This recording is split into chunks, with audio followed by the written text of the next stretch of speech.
ಹೇಳುತ್ತಾನೆ, ಸ್ವಾಮಿ, ನಶ್ವರವಾದ ದೇಹದ ಆಸೆಗಾಗಿ, ಕ್ಷಣಿಕ ಸುಖಕ್ಕಾಗಿ ನಾನು ಗುರು ಹಿರಿಯರನ್ನೆಲ್ಲರನ್ನೂ ಕಳೆದುಕೊಂಡಿರುವೆನು.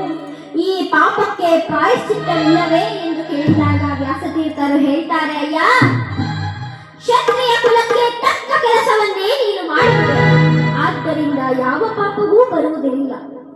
ಆದರೂ ನಿನ್ನ ಮನಸ್ಸಿನ ಸಂಶಯವು ಹೋಗಬೇಕೆಂದರೆ ನೀನು ಅಶ್ವಮೇಧ ಯಾಗವನ್ನು ಮಾಡು.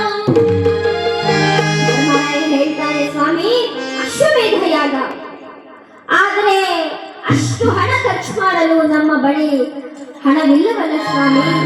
ಈಗಾಗಲೇ ದುರ್ಯೋಧನನು 2 ವರ್ಷದ ಕಂದಾಯವನ್ನು ಆಗಲೇ ಇರಿಸಿಕೊಂಡರು. ಈಗ ಹಸ್ತಿನಾವತಿಯ ಬಂಡಾಯವೂ ಬರಿದಾಗಿರುವುದು. ಅದಕ್ಕಾಗಿ ನಾನು ಹೇಗೆ ಅಶ್ವಮೇಧ ಯಾಗವನ್ನು ಮಾಡಲಿ ಎಂದು ಕೇಳಿದಾಗ ವ್ಯಾಸತೀರ್ಥರು ಹೇಳ್ತಾರೆ, ಅಯ್ಯ, ಹಿಂದೆ ಮರುತರಾಯನು ಅಶ್ವಮೇಧ ಯಾಗವನ್ನು ಮಾಡಿದಾಗ ಬ್ರಾಹ್ಮಣೋತ್ತಮರೆಲ್ಲರಿಗೂ ಸಹ ಹಣಕಾಸನ್ನು ಕೊಟ್ಟು ಕಳಿಸಿದರು. ಆ ಹಣವನ್ನು ಹೊರಲಾರದೆ ಹಿಮವತ್ ಪರ್ವತದಲ್ಲೇ ಅವರು ಬಿಟ್ಟು ಹೋಗಿದ್ದಾರೆ.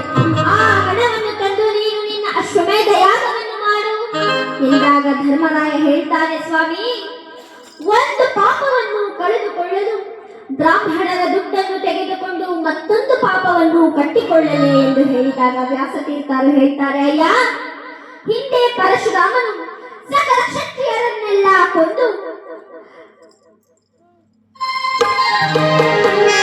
ರಾಜನಿಗೆ ಈ ಭೂಮಿಯನ್ನು ಧಾರೆ ಎರೆದಿದ್ದನು. ಆ ರಾಜ್ಯವನ್ನೇ ನೀನೀಗ ಆಳುತ್ತಿರುವುದು. ಆದ್ದರಿಂದ ನೀನು ಆ ಹಣವನ್ನು ತಂದು ನಿನ್ನ ಅಶ್ವಮೇಧ ಯಾಗವನ್ನು ಮಾಡು. ಯಾಗದ ಕುದುರೆ ಹೇಗಿರಬೇಕು? ನೀಲ ವರ್ಣದ, ಒಂದೇ ಕಿವಿಯುಳ್ಳ, ಶುಭವರ್ಣದ ಶರೀರವುಳ್ಳ, ಹಳದಿ ಬಣ್ಣದ ಬಾಲವುಳ್ಳ ಅಶ್ವವಾಗಿರಬೇಕು.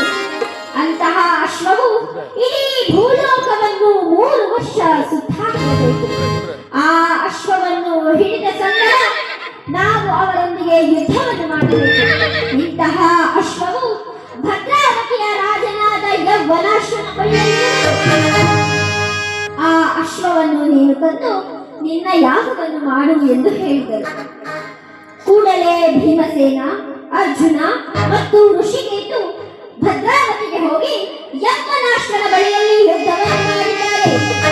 ಯುದ್ಧವನ್ನು ಮಾಡಿ ಆ ಅಶ್ವವನ್ನು ಹಸ್ತಿನಾವತಿಗೆ ಕರೆತಂದಿದ್ದಾರೆ. ಈ ವಿಚಾರವನ್ನು ಅರಿತಂತಹ ಸಾಳ್ವನ ತಮ್ಮನಾದ ಅನುಸಾಳ್ವನು ಶ್ರೀಕೃಷ್ಣನ ಮೇಲಿನ ಕೋಪದಿಂದಾಗಿ ಆ ಅಶ್ವವನ್ನು ಕತ್ತರಿಟ್ಟಿದ್ದಾನೆ. ಪುನಃ ಋಷಿಕೇತು ಹೋಗಿ ಅವರೊಂದಿಗೆ ಯುದ್ಧವನ್ನು ಮಾಡಿ ಆ ಅಶ್ವವನ್ನು ತಂದಾಗ ಅಲ್ಲಿಗೆ ಅಶ್ವಮೇಧ